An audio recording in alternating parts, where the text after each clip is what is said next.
बिस्मिल्लाहिर्रहमानिर्रहीम। अस्सलाम वालेकुम डियर स्टूडेंट्स। मैं उम्मीद करता हूँ कि आप लोग अल्लाह ताला के फजल व करम से बिल्कुल ठीक ठाक हैं। तो बेटा, आज हम अपना रेप्टाइल्स का नेक्स्ट ऑर्डर स्क्वामेटा पढ़ेंगे। तो ये कंपैरेटिवली बड़ा ऑर्डर है जिसको आगे सब ऑर्डर्स के अंदर भी डिवाइड किया गया है, और इसके अंदर काफ़ी फेमस वाले reptiles just as snakes and lizards ये आते हैं। तो इसके दोनों पार्ट्स यानी कि स्नेक्स और लिजर्ड्स हम ये सेम लेक्चर के अंदर कवर करेंगे। तो order Squamata, Latin word squama means scale और एटा का मतलब टू बियर, यानी कि ऐसे रेप्टाइल्स जिनकी आउटर मोस्ट कवरिंग जो है वो स्केल से बनी होती है, जिनकी स्किन के ऊपर स्केल्स होते हैं। तो इसको फर्दर 3 सब ऑर्डर्स के अंदर डिवाइड किया जाता है, और इस ग्रुप के जो एंसेस्टर्स थे यानी कि तीनों सब ऑर्डर जिन एंशंट रेप्टाइल से बने थे वो लेपिडोसॉर लीनिएज से आए थे, और ये प्रोसेस तकरीबन आज से 150 मिलियन ईयर्स यानी कि 15 करोड़ साल पहले हुआ। तो उनसे फिर आगे डाइवर्सिफिकेशन हुई और ये बहुत सारे मॉडर्न रेप्टिलियन फॉर्म्स के अंदर चेंज हो गए। अब इसमें जो सबसे पहला ऑर्डर आता है उसको सब ऑर्डर सौरिया या लेसरटीला कहा जाता है, जिसके अंदर लिजर्ड्स आते हैं। ठीक है, तो बहुत सारे लिजर्ड्स भी अपने अपने कंपैरेटिव एरिया के अंदर जो हैं रिस्पेक्टिव एरियाज़ में एंडेंजर्ड है। तो लिजर्ड्स की 3300 स्पीशीज़ हैं जो सब ऑर्डर सौरिया के अंदर आते हैं। ग्रीक वर्ड सौरो का मतलब लिजर्ड होता है। तो स्नेक्स के बरक्स, स्नेक्स की चूँकि टांगें नहीं होती, लिजर्ड्स के अंदर टांगों के 2 पेयर्स यानी कि टोटल 4 टांगें पाई जाती हैं। इसके अलावा इनके अपर और लोअर जॉज वन पीस में होते हैं और आगे से आपस में मिले होते हैं, लेकिन जो स्नेक्स होते हैं इनके लोअर जॉज आपस में पीछे से तो अटैच होते हैं लेकिन फ्रंट से नहीं मिलते, इनके दरमियान में गैप होता है। इस वजह से ये जो स्नेक्स हैं अपने मुंह को बहुत बड़ा खोल सकते हैं, लिजर्ड्स ऐसा नहीं कर सकते। तो चंद लिजर्ड्स ऐसी भी पाई जाती हैं जिनकी टांगें नहीं होती, लेकिन इनके अंदर पेक्टोरल गिर्डल और स्टर्नम यानी कि सीने की हड्डी के वेस्टिजियल पार्ट्स अभी तक पाए जाते हैं। तो ये इस चीज़ का सबूत है कि पहले यानी कि रिमोट पास्ट के अंदर इन लिजर्ड्स की भी टांगें होती थी, लेकिन बाद में अपने इन्वायरमेंट में रहने के लिए वो इस तरह से अडाप्टेड हुए कि इनकी टांगें यूज़ करना इन्होंने कम कर दी और वो आहिस्ता आहिस्ता से ख़त्म हो गई। लेकिन उसके रेमनेंट्स यानी कि उसकी जो बाकियात हैं वो भी इनके स्केल्टन के अंदर पाए जाते हैं, जिनको वेस्टिजियल ऑर्गन्स के नाम से शो किया जाता है। तो लिजर्ड ये 3300 स्पीशीज़ का कॉमन नेम है, सबको आम लैंग्वेज में लिजर्ड यानी कि छिपकली ही कहा जाता है। तो इनकी लेंथ में वेरिएशन पाई जाती है चंद सेंटीमीटर यानी कि हाथ की छोटी उंगली के साइज़ से लेके 3 मीटर यानी कि 10 फीट तक लंबी छिपकलियाँ पाई जाती हैं। तो लिजर्ड सरफेस सबस्ट्रेट पे रहती हैं, और जब इनको ज़रूरत पड़े तो ये किसी चीज़ के नीचे, पत्थरों के नीचे, लकड़ियों के नीचे, पत्तों के नीचे या किसी दरार वगैरह के अंदर जाके छुप जाते हैं। कुछ लिजर्ड बरोज़ होती हैं यानी कि ज़मीन के अंदर सुरंग सी खोद के उसके अंदर चली जाती हैं, या कुछ ट्री डिवेलर्स होती हैं यानी कि दरख्तों पे रहती हैं। तो मोस्टली लिजर्ड्स ओविपेरस होती हैं, अंडे देती हैं। कुछ ओवोविविपेरस या विविपेरस भी होती हैं। ओवोविविपेरस वो होते हैं कि जिनके एग्स की टोटल डेवलपमेंट का जो पीरियड है वो फीमेल की बॉडी के अंदर ही कंप्लीट होता है, अंदर ही अंडे टूटते हैं और यंग ऑफस्प्रिंग्स बाहर आ जाते हैं। और जो विविपेरस है वो इनसे एक नंबर आगे होते हैं, उसमें जो एग्स होते हैं वो शेल्ड एग्स नहीं होते, वो बगैर शेल के अंदर ही बनते हैं। प्लेसेंटा लाइक कनेक्शन के साथ उनको नरिशमेंट मिलती है, अंदर ही डेवलप होते हैं, और ये मॉडर्न या थोड़े एडवांस्ड एनिमल्स की तरह से बच्चे देते हैं। तो अंडे देने के लिए ये जिस जगह का इंतखाब करते हैं, या तो रॉक्स वगैरह के नीचे या फिर कोई डेब्रिस वगैरह तिनके वगैरह वो इस तरह की चीज़ें पड़ी हैं, या फिर बरोज़ बना के यानी कि रुड्डे सुरंगें बना के उनके अंदर अंडे देते हैं। गीको लिजर्ड का एक ग्रुप होता है जो कि फेमस ग्रुप है, और इसकी ही एक टाइप है जिसको कॉमन हाउस गीको कहा जाता है। वो वाली छिपकली जो इंसान के घरों के अंदर आती है, तो मोस्टली सेमी ट्रॉपिकल एरियाज़ जिस तरह से पाकिस्तान है इसके अंदर भी ये पाई जाती है। ये शॉर्ट और स्टाउट किस्म की इसकी बॉडी होती है, और ये नॉकटर्नल होती हैं, रात के वक्त निकलती हैं, और बाकी लिजर्ड्स के बरक्स ये क्लिकिंग वोकलाइजेशंस पैदा कर सकती हैं। अब में से अक्सर बच्चों ने ऑब्ज़र्व किया होगा कि गर्मियों के अंदर ये जो छिपकलियाँ होती हैं ये अपने मुंह से डिफरेंट तरह की आवाज़ें निकाल रही होती हैं जो अब घरों में आती हैं छिपकलियाँ। लेकिन बहुत सारी बड़े साइज़ की जो लिजर्ड्स होती हैं या वाइल्ड लिजर्ड्स होती हैं ये किसी भी तरह की आवाज़ पैदा नहीं कर सकती। तो जो हाउस लिजर्ड्स होती हैं ये क्लिक की आवाज़, जिस तरह से वो पेंसिल की आवाज़ होती है ना, उसको दबा के उसका सिक्का बटन से फिर ऊपर जाता है टिक टिक टिक इस तरह से, या फिर ये जिस तरह अफसोस करने वाली आवाज़ होती है इस तरह करके, तो इस तरह से ये आवाज़ें निकाल रही होती हैं। और अगर आपको इस तरह की आवाज़ें सुने तो समझ जाएं कि छिपकली आपके आसपास ही है। तो बहुत सारे लोग इससे डरते भी बहुत हैं, हालांकि छोटी सी होती है। एनी हाउ इनकी आँखें कंपैरेटिवली बड़ी होती हैं, और इनके जो प्यूपल्स होते हैं दिन के वक्त वो सिकुड़ के एक बारीक सी स्लिट लाइक स्ट्रक्चर में चेंज हो जाते हैं, और रात के वक्त फैल जाते हैं ताकि ज़्यादा लाइट इनकी आंखों में जाए और इनको बेहतर तरीके से नज़र आ सके। इसी वजह से इनका जो नाइट विज़न होता है कंपैरेटिवली बेहतर होता है, इनको रात को ज़्यादा अच्छी तरह से नज़र आता है। इसके अलावा जो छिपकलियों के डिजिट्स यानी कि इनकी जो उंगलियां होती हैं हाथ पाँव की, उसके नीचे चिपकने वाले डिस्क लाइक पोर्शन होते हैं, जिसकी वजह से ये दीवार वगैरह पे या छत पे भी चल लेती हैं और नीचे नहीं गिरती। तो लिजर्ड का एक दूसरा ग्रुप है जिसको इग्वाना कहा जाता है। इनकी बॉडीज़ कंपैरेटिवली स्ट्रॉन्ग होती हैं, गर्दन छोटी होती है और सर काफ़ी बड़ा और नुमायाँ होता है। इस ग्रुप के अंदर मैरीन इग्वानाज आते हैं, समुद्री छिपकलियाँ होती हैं जो गैलापेगस आइलैंड वगैरह के अंदर भी पाई जाती हैं, और दुनिया के और काफ़ी आइलैंड जिस तरह से ऑस्ट्रेलिया, न्यूजीलैंड, यूएसए वाली साइड पे सी शोर्स पे यानी कि साहिल समंदर पे जो ऊंची नीची चट्टानें पत्थर वगैरह होते हैं वहाँ पे ये रहती हैं, पानी में भी डाइव कर सकती हैं। इसके अलावा फ्लाइंग ड्रैगन जिसको ड्रैको कहा जाता है, नाम इसका ड्रैगन है, ये हाथ जितने साइज़ की छिपकली होती है, ज़्यादा बड़ी नहीं होती। तो साउथ ईस्ट एशिया यानी कि इंडोनेशिया, मलेशिया वाली साइड पे फॉरेस्ट के अंदर पाई जाती है। इसकी लेटरल साइड यानी कि जहाँ पे इसकी पसलियाँ होती हैं, इसकी लेफ़्ट राइट साइड के ऊपर स्किन के फोल्ड्स होते हैं। तो जब ये एक दरख्त से दूसरे दरख्त के ऊपर छलांग लगाती हैं तो ये उसको अम्ब्रेला की तरह से फैला लेती हैं। उससे इसका सरफेस एरिया ज़्यादा हो जाता है, एयर इसको नीचे से लिफ्ट प्रोवाइड करती है, और ये 30 मीटर यानी कि 100 फीट या कई दफ़ा उससे भी ज़्यादा ग्लाइड कर सकती है। तो इग्वानास का एक और ग्रुप है, इनको कैमिलियंस कहा जाता है। कैमिलियंस उर्दू में गिरगिट को कहते हैं। गिरगिट की तरह से रंग बदलना, यानी कि ये वो लिजर्ड्स हैं जो अपने स्किन के कलर को with in a few seconds change करने के काबिल होते हैं। तो ये अफ्रीकन रीजन और इंडियन रीजन यानी कि पाकिस्तान, इंडिया, बांग्लादेश वाली साइड पे पाए जाते हैं। आर्बोरियल लाइफस्टाइल है इनका, यानी कि दरख्तों के ऊपर रहते हैं। इनकी ज़बान बहुत लंबी होती है, इवन कि इनकी टोटल बॉडी की जो लेंथ होती है अक्सर उससे भी ज़्यादा होती है, जिसको इकट्ठी करके अपने मुंह में रखते हैं। तो इसके ऊपर बड़ी स्टिकी सेक्रीशंस होती हैं जिससे ये डिफरेंट इंसेक्ट्स या इवन छोटे साइज़ के एनिमल्स को पकड़ के खा लेते हैं। इसमें एक एग्जांपल दी गई है, उसको एनोलिस कहा जाता है, एनोलिस जीनस का नेम है, या फिर उसको पेट स्टोर कैमिलियन कहा जाता है। तो ये एक इग्वानिड है यानी कि इग्वाना की तरह से मिलता जुलता है, लेकिन ये ट्रू कैमिलियन इसको नहीं कहा जाता। साइज़ में छोटा होता है ये, और अक्सर लोग इसको पेट के तौर पे रखते हैं।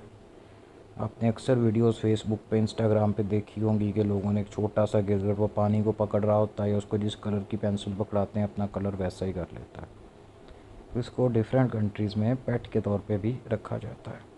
तो कैमिलियंस और एनोलिस इसीलिए फेमस हैं कि ये अपनी स्किन का कलर चेंज कर सकते हैं, यानी इनको जिस तरह का इन्वायरमेंट, लाइट या इसके नीचे जिस तरह की सरफेस होती है तो ये उसके अकॉर्डिंग भी अपना कलर चेंज करते हैं। इसके अलावा टेम्परेचर में डिफरेंस आए तब भी अपना कलर चेंज करते हैं, या फिर इनके बिहेवियर में चेंज आए, इनको गुस्सा आए या खुश हो या इनको भूख लगी हो या पेट भर गया हो तो तब भी अपने कलर चेंज करते हैं। मोस्टली ये कि मिलियंस गुस्से में आए हों अपना कलर रेड कर लेते हैं, रेड या ऑरेंज गोल्डन सा कलर जो होता है वैसे।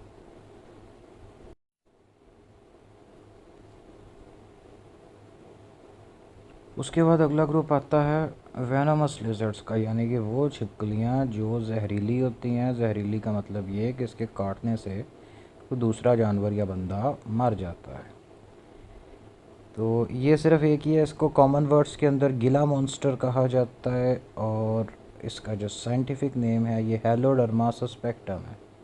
नेक्स्ट इसकी पिक्चर भी आएगी, और इसकी दूसरी एग्जांपल है मैक्सिकन बीडेड लिजर्ड, जिसको हेलोडर्मा हॉरिडम कहा जाता है। यानी कि जीनस हेलोडर्मा के जो मेंबर्स होते हैं ये वेनमस होते हैं, इनके काटने से, जिस तरह सांप के काटने से बंदा मर जाता है वैसे। तो काफ़ी हैवी किस्म की यानी कि स्ट्रॉन्ग बॉडीड लिजर्ड्स होती हैं, और ये साउथ वेस्टर्न नॉर्थ अमेरिका के अंदर पाई जाती हैं। तो इनके दांतों के नीचे स्लिट्स यानी कि नालियाँ सी बनी होती हैं, जहाँ से इनका जो जहर है वो निकलता है, और जब ये शिकार को काटते हैं तो उसके दांतों की वजह से शिकार की बॉडी में जो कट्स या सुराख होते हैं उसके थ्रू इसका जो जहर है वो शिकार की बॉडी में जाके उसके ब्लड स्ट्रीम में शामिल हो जाता है। तो वैसे ये अगर छोटे जानवर तो फ़ौरन मर जाते हैं, लेकिन इंसान अक्सर मरता तो नहीं इससे, लेकिन हॉस्पिटल ज़रूर पहुंच जाता है। हाँ, ऐसे पॉसिबल है कि अगर एक से ज़्यादा गिला मॉन्स्टर या मैक्सिकन बीडेड लिजर्ड्स मिलकर इंसान को काटें तो तब इंसान इसके काटने से मर जाएगा। तो ये इसकी पिक्चर है, इसकी शक्ल सूरत याद रखें। ये पाकिस्तान के अंदर वैसे नहीं पाई जाती है, तो इसको कॉमन वर्ड्स के अंदर गिला मॉन्स्टर या हेलोडर्मा सस्पेक्टम कहा जाता है। पॉइजनस लिजर्ड है जो साउथ वेस्टर्न नॉर्थ अमेरिका के अंदर पाई जाती है। नेक्स्ट आता है सब ऑर्डर सरपेंटिस, जिसके अंदर जो मेंबर्स आते हैं इनको स्नेक्स कहा जाता है। ठीक है, तो ये एक स्नेक की पिक्चर है जिसको पफ एडर कहा जाता है, और ये बहुत ख़तरनाक और पॉइजनस स्नेक होता है। तो यहाँ पे इनकी स्पीशीज़ की तादाद according to your book 2300 2300 species होती हैं जो सब ऑर्डर सरपेंटिस के अंदर आती हैं। तो सरपेंटिस लैटिन वर्ड सरपेरी से है, जिसका मतलब होता है क्रॉल, रिंगना, यानी कि रिंगने वाले जानवर। तो स्नेक्स की अक्सरियत जहरीली नहीं होती, और इनको मतलब कि इंसान को कोई नुकसान नहीं पहुंचाते, लेकिन इसकी कुछ 300 स्पीशीज़ हैं जो ज़्यादा जहरीली होती हैं, और सारी दुनिया में हर साल सांप के काटने से 30,000 से लेकर 40,000 लोगों की डेथ हो जाती है। तो ज़्यादातर जो इनमें डेथ्स होती हैं साउथ ईस्ट एशिया के अंदर होती हैं। रीज़न ये है कि वहाँ पे चूँकि फॉरेस्ट वगैरह ज़्यादा हैं, वेजिटेशन ज़्यादा, इसलिए वहाँ पे स्नेक्स ज़्यादा पाए जाते हैं। ये इंडोनेशिया, मलेशिया, थाईलैंड वाली साइड है जो। इसके अलावा यूएसए की अगर बात करें, क्योंकि बुक यूएसए की, इन्होंने यूएसए की एग्जांपल दी है, तो वहाँ पे हर साल सांप के काटने से तकरीबन 100 पीपल उनकी डेथ हो जाती है। और अगर पाकिस्तान की बात करें, लिखा तो नहीं है लेकिन पाकिस्तान में हर साल में तकरीबन 40 लोग हैं जो सांप के काटने से फौत हो जाते हैं। तो स्नेक्स की बॉडी की स्ट्रक्चर को डिस्कस करते हैं। बॉडी इनकी लंबी होती है और इनके टांगे बाजू नहीं होते, लिम्बलेस होते हैं। लेकिन बड़े स्नेक्स के अंदर वेस्टिजियल पेल्विक और अपेंडेजेस के रेमिनेंट्स पाए जाते हैं, जिस तरह से पाइथन वगैरह है उनके अंदर। तो स्नेक्स के स्केलेटन के अंदर डिपेंड करता है स्नेक लंबा कितना है। इनके अंदर जो वर्टिब्री यानी कि रीढ़ की हड्डी के मोहरे होते हैं, इनकी तादाद अक्सर 200 से भी ज़्यादा होती है। तो हर एक के साथ पसलियों का एक एक जोड़ा लगा होता है। इस वजह से जैसे जैसे सांप लंबा होता जाएगा उसके वर्टिब्री डिवाइड करते करते ज़्यादा होते जाएंगे। इसी तरह से इसकी जो पसलियाँ हैं वो भी ज़्यादा होती जाएंगी। तो वर्टिब्रेट्स के दरमियान में जॉइंट्स होते हैं वहाँ पे भी कार्टिलेज की बनी हुई डिस्क लाइक स्ट्रक्चर होते हैं, जिसकी वजह से जो सांप की बॉडी होती है ये बहुत ज़्यादा फ्लेक्सिबल होती है और ये अपनी बॉडी को तकरीबन 360 घुमा के किसी चीज़ को जकड़ के मार भी देते हैं। इसके अलावा इनको बताया था कि इनका जो नीचे वाला जबड़ा होता है इसके दरमियान में एक गैप होता है, जिसकी वजह से जब ये किसी चीज़ को निगल रहा होता है तो उसका मुंह बहुत ज़्यादा खुल सकता है। तो स्कल में अडाप्टेशन की वजह से लार्ज साइज़ प्रे को भी ये स्वॉलो कर सकते हैं। इसके अलावा इसका जो अपर जॉ है, अपर जॉज भी इसके अंदर फिक्स नहीं होते और ये मतलब कि आगे पीछे हो सकते हैं।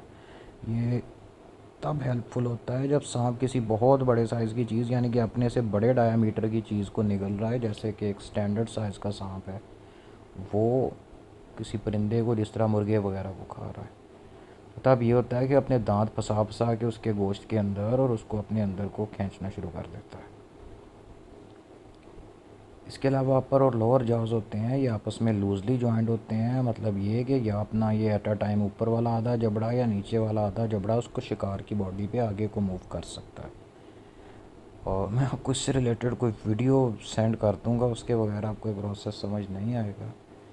बहरहाल काफ़ी डिस्गस्टिंग चीज़ होती है देखने की कि एक सांप किसी पूरे जानवर को हेल्पलेस किस्म के बेचारे को पकड़ के खा रहा है। एनी हाउ ये एक स्नेक की एग्जांपल है, रियल में ऐसा ही होता है। इसके अलावा स्नेक और लिजर्ड के अंदर जो डिफरेंस आता है ये आई के अंदर जो फोकस करने का मैकेनिज़्म है वो, और आई के आँख का जो पर्दा होता है जिसको रेटिना कहा जाता है, इसकी शेप का डिफरेंस होता है। तो सांप की बॉडी चूँकि लंबी और पतली होती है इसकी वजह से इनके अंदर जो दो लंग्स होते हैं, दो के अंदर से लेफ़्ट वाला लंग साइज़ के अंदर रिड्यूस हो जाता है, मतलब कि वो होता ही नहीं, इनका एक ही फेफड़ा होता है।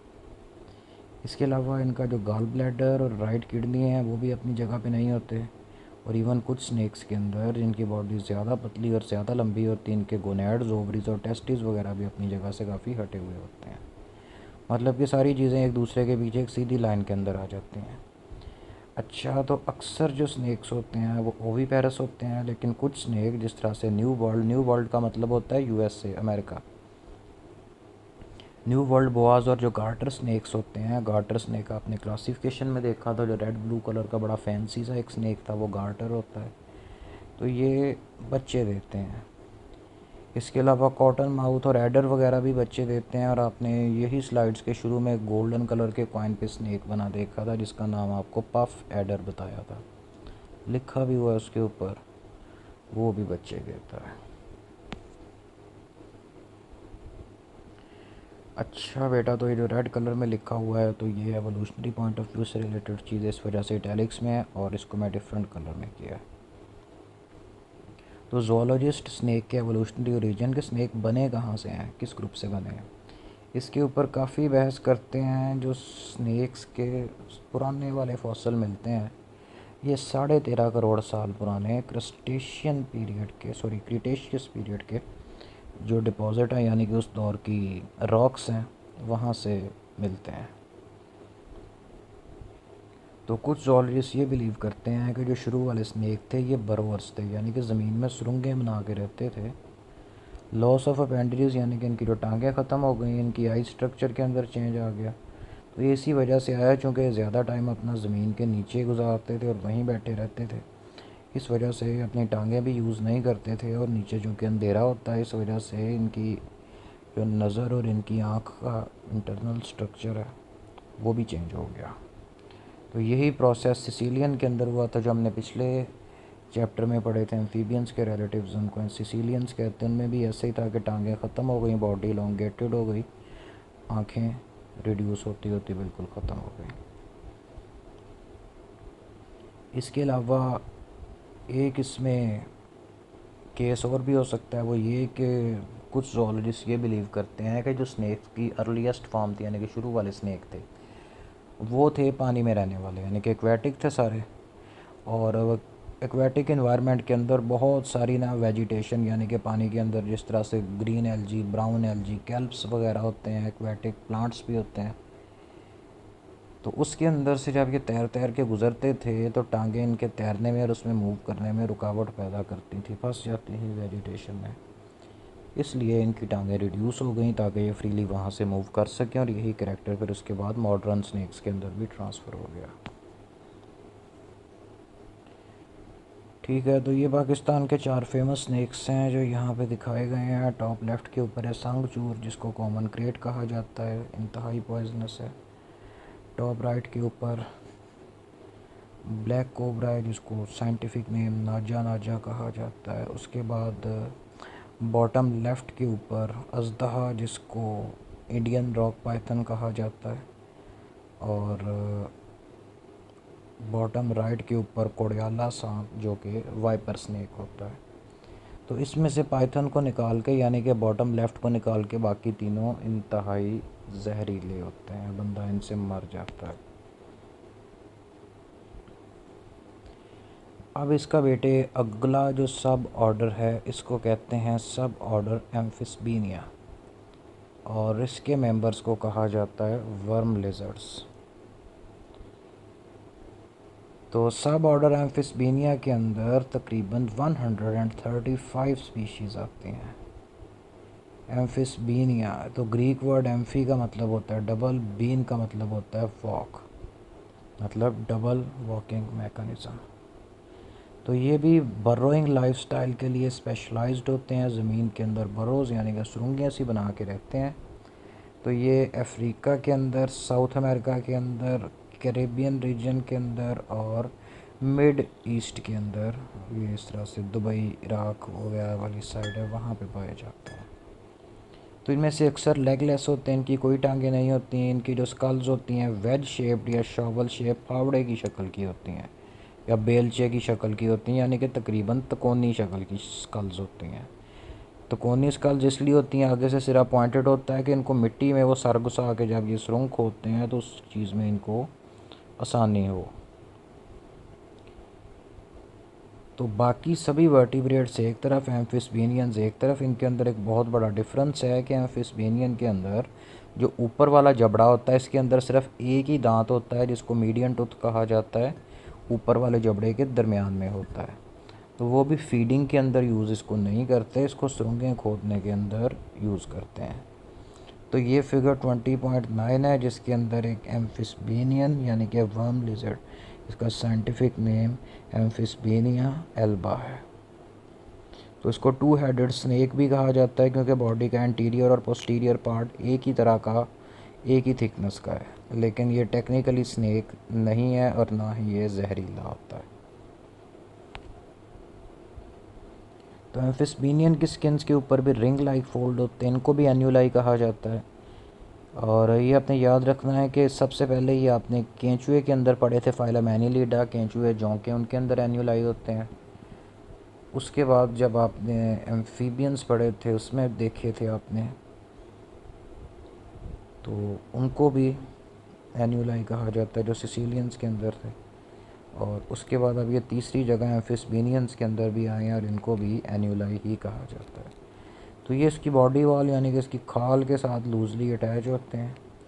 स्किन के मसल्स की वजह से ये बॉडी इसकी, जिस तरह केंचुआ नहीं चलता, पतला लंबा हो जाता है, फिर इकट्ठा हो जाता है, फिर लंबा हो जाता है, फिर इकट्ठा हो जाता है, यानी कि अकॉर्डियन लाइक मूवमेंट होती है, उस तरह से ये चलते हैं।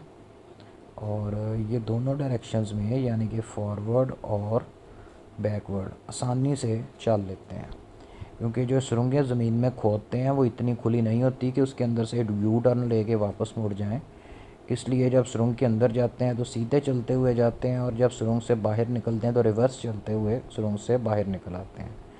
चूँकि ये दोनों डायरेक्शंस के अंदर रेंग सकते हैं, इसलिए इसका नाम एम्फिस्बेनिया रखा गया, यानी कि ड्यूअल या डबल वॉकिंग मैकेनिज़्म, आगे को भी और पीछे को भी, दोनों डायरेक्शंस के अंदर चल सकते हैं। तो ये ओवीपेरस होते हैं, यानी कि अंडे देते हैं, अंडों को जब टाइम पूरा होता है उसमें से बच्चे निकल आते हैं, लार्वल स्टेज कोई नहीं होती।